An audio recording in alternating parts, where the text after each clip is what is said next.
Bonjour à tous et bienvenue dans ce nouvel épisode du podcast NHL, cette fois-ci de The Free Agent, où aujourd'hui on va aborder un sujet assez chaud parce que ça a lieu demain. C'est la draft d'expansion avec la nouvelle franchise NHL qui va faire son entrée la saison prochaine, à savoir le Kraken de Seattle.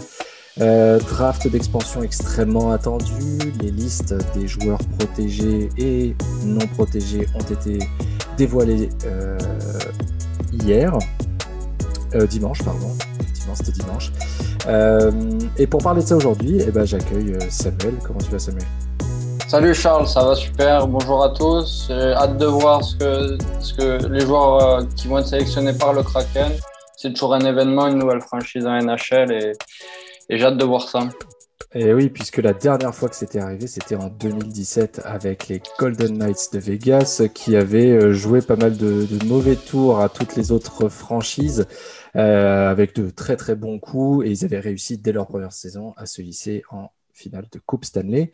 Alors, est-ce que le Kraken va réussir à aller chercher les joueurs qu'il convoite depuis sans doute déjà quelques temps de ça? On imagine très bien depuis dimanche le branle-bas de combat que ça doit être du côté de Seattle, les coups de téléphone incessants qu'il doit y avoir entre les différents GM. Avant toute chose, on va rappeler peut-être au moins deux petites règles. La première, c'est que Seattle va avoir le droit de choisir des joueurs parmi 30 franchises et non pas 31, puisque les Golden Knights sont exemptés de cette draft d'expansion. Et Seattle va devoir choisir au moins 20 joueurs qui seront sous contrat l'année prochaine pour un montant total de 48,9 millions à peu près de dollars en salaire sur les 81 millions de cap space disponibles. Ce que je te propose, Samuel, aujourd'hui, c'est que on passe en revue les joueurs qui sont disponibles et que tu nous donnes un petit peu, toi, ton avis et quels seraient les meilleurs choix. Si tu étais le general manager des Kraken, demain, quelle serait la liste que tu enverrais à la NHL? Et pour commencer, on va peut-être commencer par les gardiens. C'est parti, quand tu veux. Eh bien, alors, on va rappeler juste les gardiens disponibles. Du coup, pour le Kraken, vous avez Ben Bishop, Chris Driedger, Jonathan Quick, Capo Kakkonen, Carey Price, Matt Murray, Martin Jones, Brandon Holtby et Vitek Vanecek. Ça fait quand même des beaux noms de disponibles. Complètement, surtout depuis l'annonce de la non-protection de Carey Price qui a un peu enflammé la planète NHL. On ne sait pas encore si Seattle va le sélectionner. C'est la grosse question, entre guillemets, une des grosses questions, en tout cas, de cette draft d'expansion. Pour ma part, je verrais plus deux gardiens en forme, en tout cas. Un jeune, en la personne de Chris Driedger, qui sort d'une très grosse saison avec Florida. Seattle, apparemment, a déjà signé son contrat sur la table de 3,5 millions sur 3 ans. Et je pense que ça serait très intéressant de le voir associé à Braden Holtby, puisque on l'a vu un peu en deçà cette saison avec une défense de Vancouver qui était assez lamentable. Mais le mix me paraît assez intéressant dans le sens où Holtby est un gardien d'expérience, mais contrairement à Price ou à Bishop, il ne va pas forcément demander un statut de numéro 1 incontestable. Et donc laisser à Driedger le temps de jeu nécessaire pour pouvoir progresser et arriver dans le top des gardiens de la ligue. Ça me paraît assez intéressant comme Joe. Et puis en troisième gardien, je vois bien Vitek Vanecek de Washington, puisque son contrat est assez faible, entre guillemets, c'est-à-dire qu'il ne touche que 0,7 millions de dollars par mois, ce qui est déjà Ouais, assez intéressant.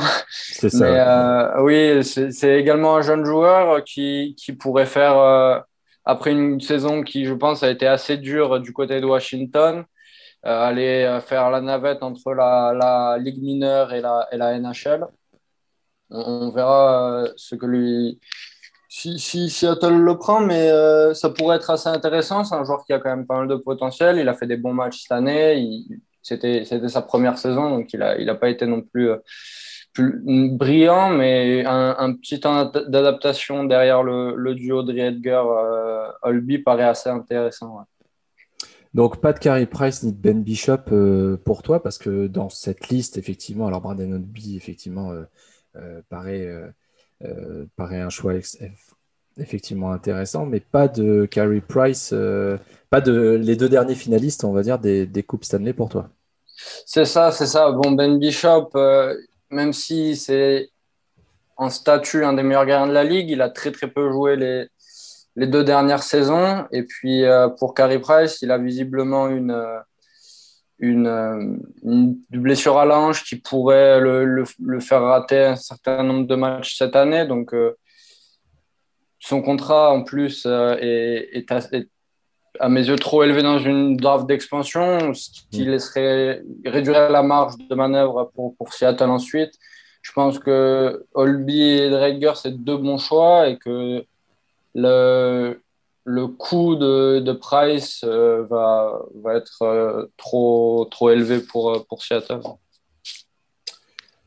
Très bien. On va passer à la partie des défenseurs avec, voilà la liste des défenseurs notables qui sont disponibles pour le Kraken. Kevin Shattenkirk des Ducks d'Anaheim, Mark Giordano des Flames, Jake Gardiner des Hurricanes, Nikita Zadorov des Blackhawks, Eric Johnson de l'Avalanche, Will Butcher des Devils, Piquet Subban des Devils aussi, Vince Dunn des Blues de Saint-Louis, Travis Dermott des Leafs, Brendan Dillon des Capitals, Justin Schultz des Capitals et Dylan DeMelo de T Winnipeg Jets. Alors, Évidemment.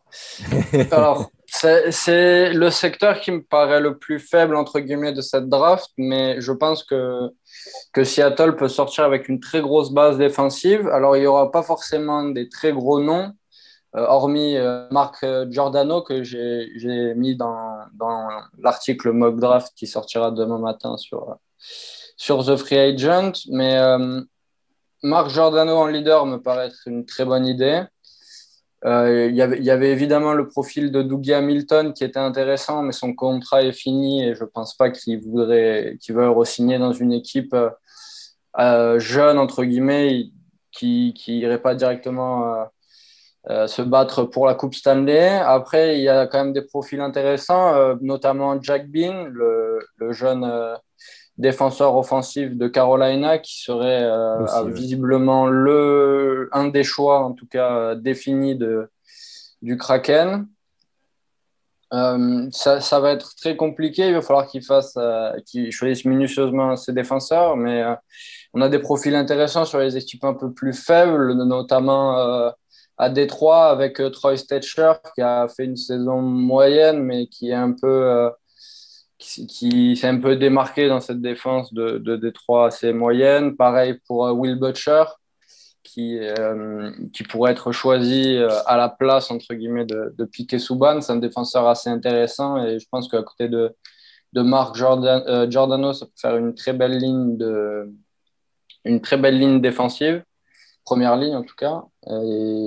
Mais après, ouais, on a pas mal de profils intéressants. Peut-être Cal Foot de Tampa qui pourrait être sélectionné, un joueur assez jeune qui a pas beaucoup joué en NHL, mais qui a un énorme physique et qui pourrait être très dangereux dans le futur. On verra qui choisit Seattle, mais il y a aussi le profil de Jake McCabe qui n'a pas joué cette saison quasiment. Il s'est vite blessé au bas du corps, mais Jake McCabe, on verra si Seattle arrive à le faire re-signer puisqu'il est restricted free agent.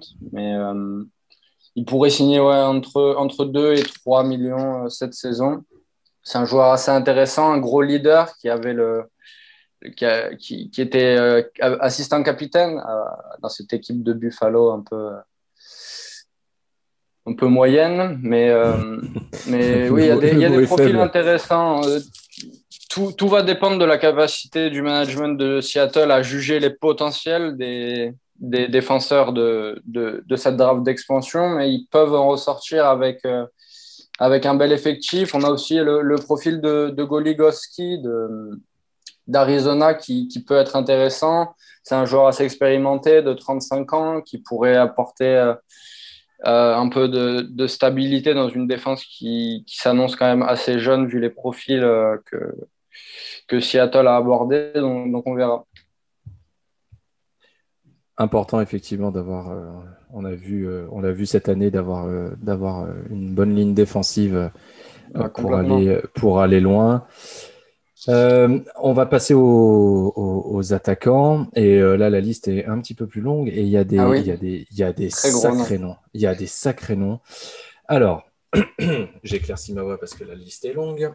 Alors, Ryan Getzlaff des Ducks, Adam Henrique des Ducks aussi, Jeff Skinner des Sabres, Milan Lucic des Flames, Nino Niederreiter des Hurricanes de Carolina, JT Compher de l'Avalanche, Jonas Donskoy de l'Avalanche, Max Domi des Blue Jackets, Noel Acciari des Panthers, Alex Wenberg des Panthers, Victor Rask du Wild, Paul Byron des Canadiens, Jonathan Drouin des Canadiens, Matt Duchesne des Predators, Calais Yarn Croc des Predators, Ryan Johansen des Predators, Andreas Johnson des Devils, Josh Bailey des Islanders, Jordan Eberle des Islanders aussi, très gros nom, Evgeny Dadonov des Senators, James Van Riemsdyk des Flyers, Jakub Voracek des Flyers,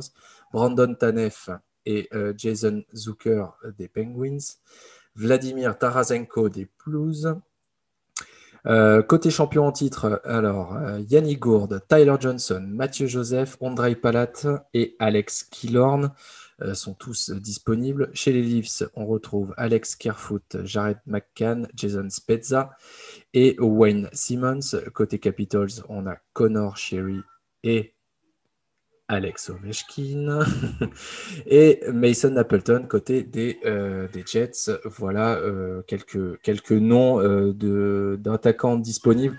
Alors évidemment, je pense que la question que tout le monde se pose, c'est est-ce que Seattle va craquer et va aller chercher Alex Ovechkin? Ça me paraît être en très mauvaise posture dans le sens où Ovechkin a dit clairement qu'il voulait soit prolonger avec Washington, soit rentrer en Russie. Je pense pas qu'il le sélectionne. Après, ça ferait tellement de bruit que la franchise attirait un peu tous les yeux des fans de sport, peut-être pas dans le monde, mais en tout cas, une sacrée partie.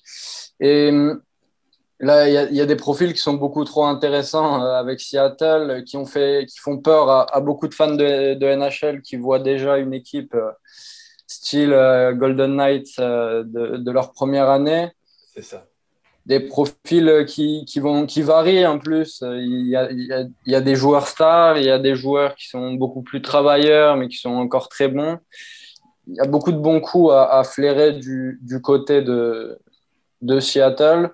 Alors, dans mon mock draft, évidemment, j'ai dû faire des choix pour que ça rentre niveau salaire, mais il me paraît dans un premier temps, comment dire, inévitable, entre guillemets, que Jakub Voracek ne joue pas sous le maillot de Seattle la saison prochaine. Je pense que c'est vraiment une pièce qui leur irait très bien dans le sens où on n'avait jamais entendu parler de Voracek comme les Tarasenko, Ovechkin ou Tyler Hall qui font beaucoup de bruit, etc. Mais c'est un joueur qui est qui est assez performant depuis de nombreuses saisons. Et pareil pareil pour Jonathan Drouin, notamment, qui pourrait enfin se relancer après un passage à Montréal très compliqué sur le plan mental, où il a quasiment arrêté de jouer pour une majeure partie de la saison parce qu'il n'en pouvait plus, visiblement, qu'il était en dépression. Un nouveau challenge avec Seattle pourrait permettre de le relancer et peut-être de voir des performances comme il arrivait à sortir avec Tampa. Ce serait toujours des choix intéressants, mais en tout cas, là, les gros noms, c'est ça, c'est Jordan Eberle également, qui pourrait, qui à mes yeux ira à Seattle, un joueur d'expérience, qui va se battre du début à la fin pour aller chercher la victoire. C'est des joueurs, pas forcément les joueurs les plus réputés de cette liste, en tout cas, même Tarasenko, que je ne vois pas être sélectionné. Dans tous les cas, s'il est sélectionné, ça a déjà été annoncé. Il ne jouera probablement pas sous le maillot de Seattle et sera échangé juste après la draft d'expansion. Il voulait déjà partir de Saint-Louis. Il n'est pas arrivé à le faire, mais là, ça devrait se décanter. Je vois bien également le Kraken prendre Sami Blais de Saint-Louis, s'ils ne prennent pas Tarasenko, puisque c'est un joueur qu'on n'a pas trop vu cette saison, mais qui avait été très bon lors du run de playoff de Saint-Louis, qui était allé chercher la coupe il y a 3 ans. Il est toujours assez jeune, il a seulement 25 ans, et sur un troisième trio, c'est un joueur qui est très efficace, qui va aller presser fort, et c'est des joueurs dont ont besoin ces équipes un peu en construction, des joueurs parfait pour greffer des stars autour. Juste dans un groupe, sans parler de la glace, c'est des joueurs très intéressants, par exemple,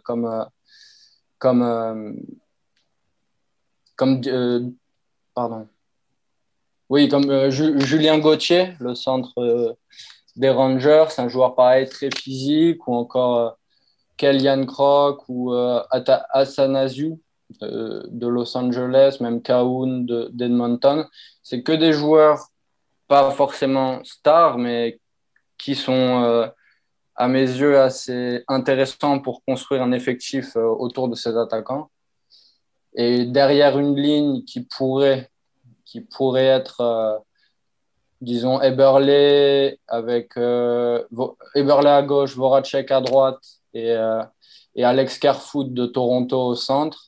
Trois lignes de travail avec peut-être une deuxième ligne qui pourrait se démarquer dans le scoring, mais au moins deux grosses lignes de travail comme à Vegas qui vont permettre à Seattle de vraiment forger une identité et pouvoir prétendre aux playoffs ou au moins de bons résultats pour marquer l'histoire de la nouvelle histoire de la franchise.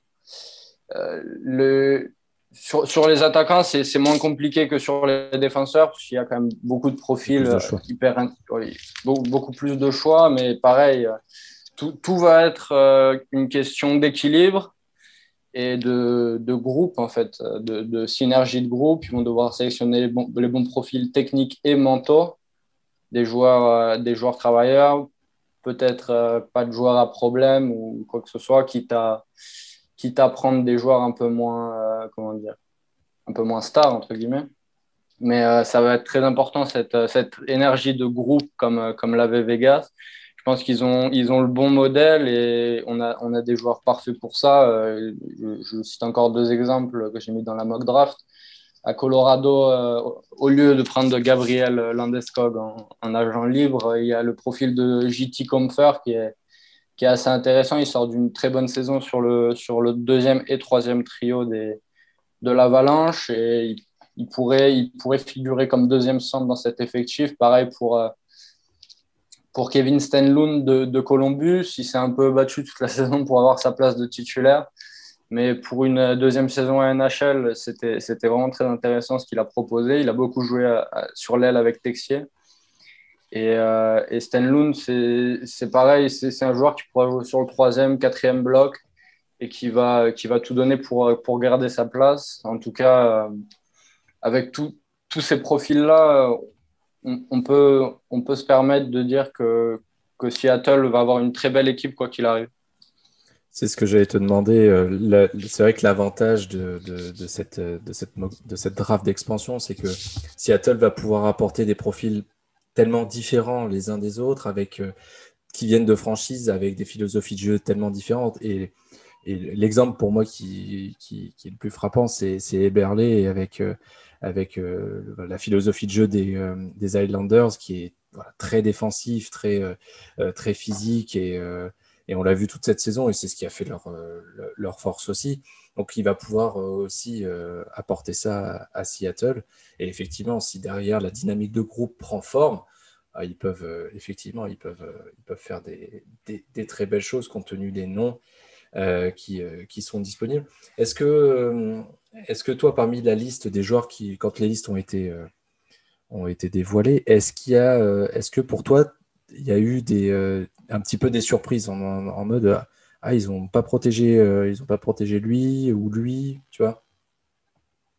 Alors, pour être honnête, il y avait le cas de Nashville qui m'a un peu surpris.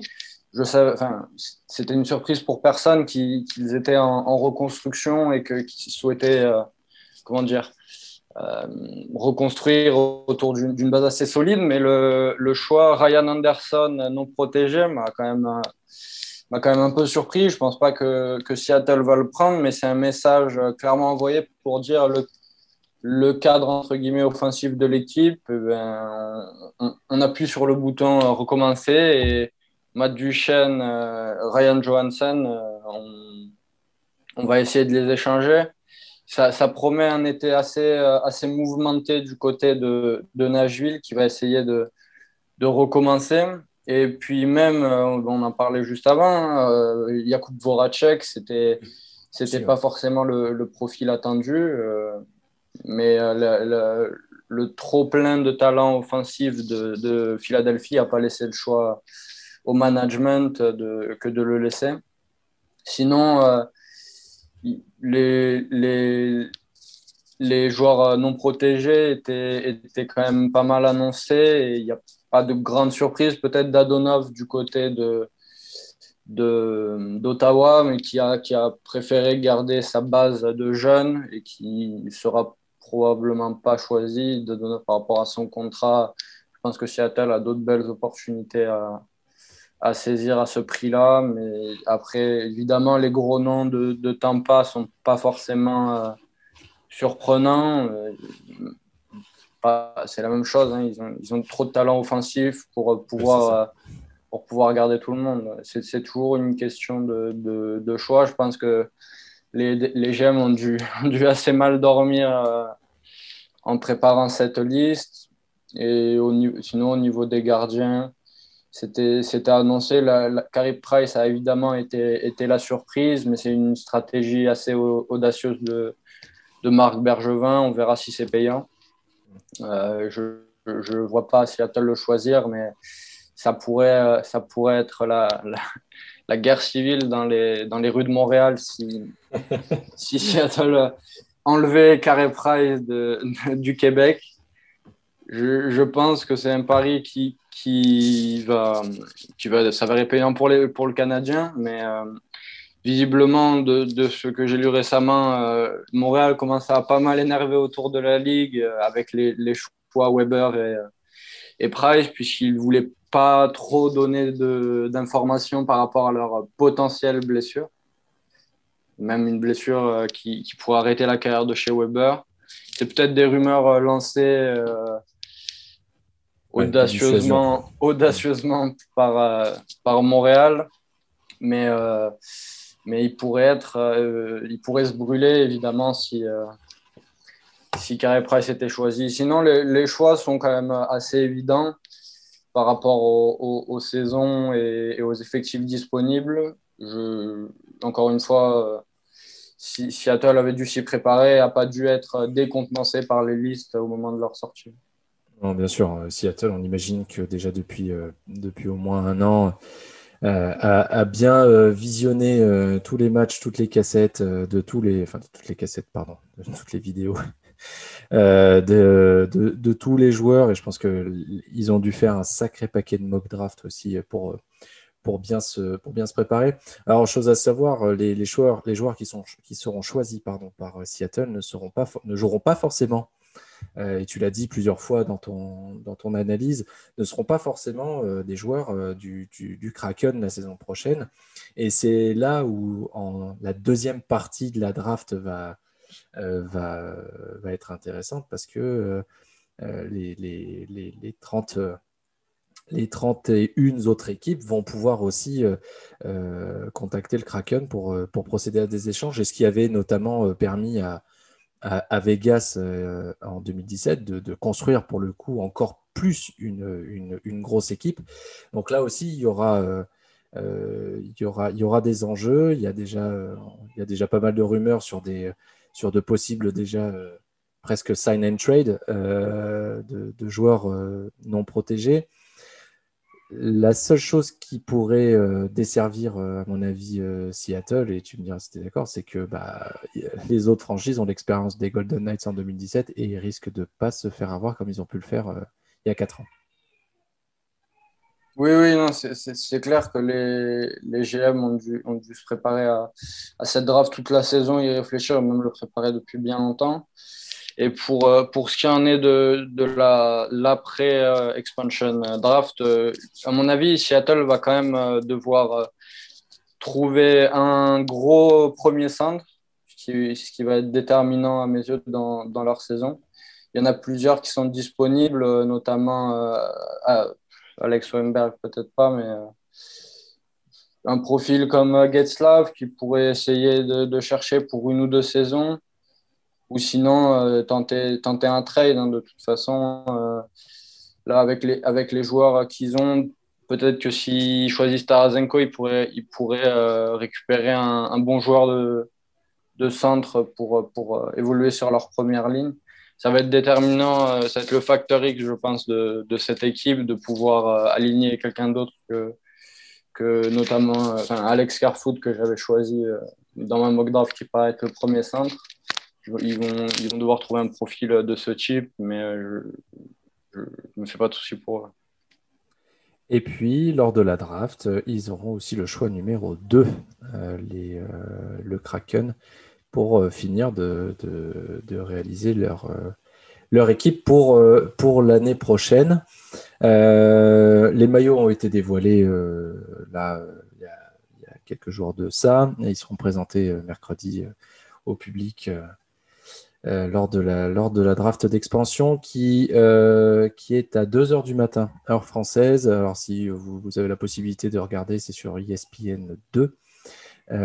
Quoi qu'il arrive, on vous fera un récap complet des joueurs qui auront été sélectionnés dès le lendemain matin. On essaiera d'analyser tout ça avec Samuel notamment pour voir les choix qui auront été faits par cette franchise et quelle équipe pourrait être alignée à la reprise de la saison en fin d'année. Samuel, est-ce que tu as quelque chose à rajouter sur cette draft d'expansion qui a donc lieu demain soir? Non, qu'on sera au rendez-vous de toute façon, et puis que ça va être encore une fois un bon moment de sport et d'intersaison, toujours une partie très excitante de l'année NHL. Ouais, exactement. La tension et l'excitation est palpable sur les divers comptes des franchises sur Twitter. C'est assez intéressant. Eh ben, écoute, merci Samuel encore pour toute ton analyse. Mock draft qui sera retrouvé, comme tu l'as dit, demain sur le site thefreeagent.fr. Merci à vous de nous avoir écoutés, et puis on se retrouve très vite pour du coup analyser et voir si Samuel ne s'est pas trop planté et si Samuel pourrait devenir un general manager d'une franchise NHL dans le futur. Merci beaucoup et à très vite pour un nouvel épisode du podcast NHL.